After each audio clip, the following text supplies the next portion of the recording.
Официальных мероприятий сегодня очень много, но все они отходят на второй план. Главное – это атмосфера единения, чувство гордости за своих предков, свою историю, свою страну. Для северных городов праздник Победы всегда вполне себе серьезное испытание. В первую очередь погодное.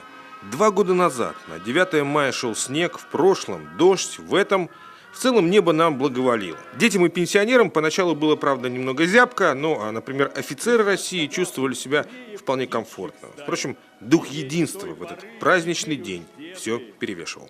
Люди того времени, они герои. Вот сидят сейчас на скамейках наши ветераны труда, тыла. Им действительно большой почет и уважение. В этот день я всегда чувствую трепет в сердце, потому что мой прадед тоже воевал, он пропал без вести, и для меня это очень важно помнить. И помнить для всех, я считаю, что важно вспоминать и никогда не забывать. И всегда, не только в 9 мая, но и во все дни, всегда уважать, чтить память и уважать этих людей. Солдатам Победы! Ура!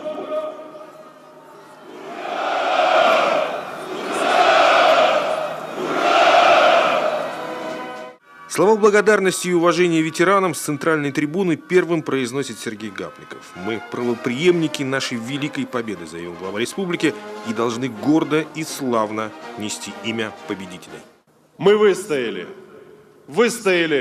благодаря вам, вашей силе духа, самоотверженности и вашей любви к Родине.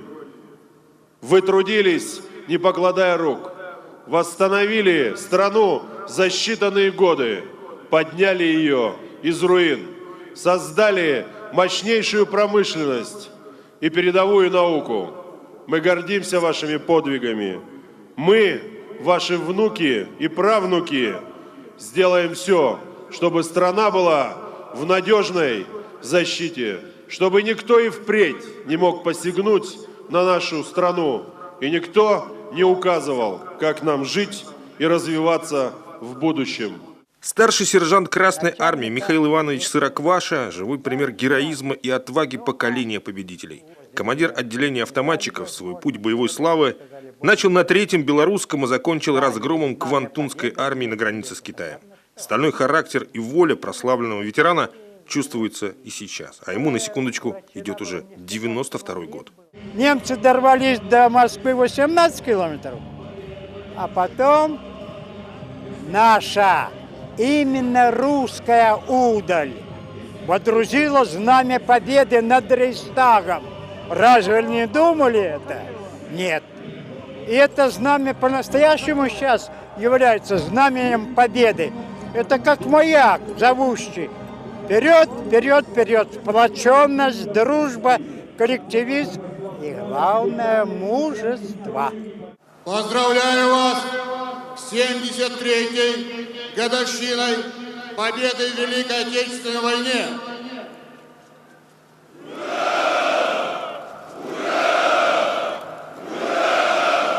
Над Стефановской площадью гремит троекратное «Ура!». Под звуки легендарной композиции Александрова «Священная война» парад Победы в Сыктывкаре открывают чеканящий шаг знаменосца с почти идентичной копией знамени Победы. Наследники Великой Победы, юноармейцы, получили право идти первыми, и они с честью свою задачу выполнили. Перед трибуной проходят юноармейцы средней общеобразовательной школы номер 25 имени Вячеслава Малышева, воспитанники регионального отделения Всероссийского детско-юношеского военно-патриотического общественного движения «Юнармия». Парадный расчет возглавляет Алексеев Дмитрий, начальник штаба регионального отделения. Движение в Республике Коми насчитывает более 2500 юноармейцев.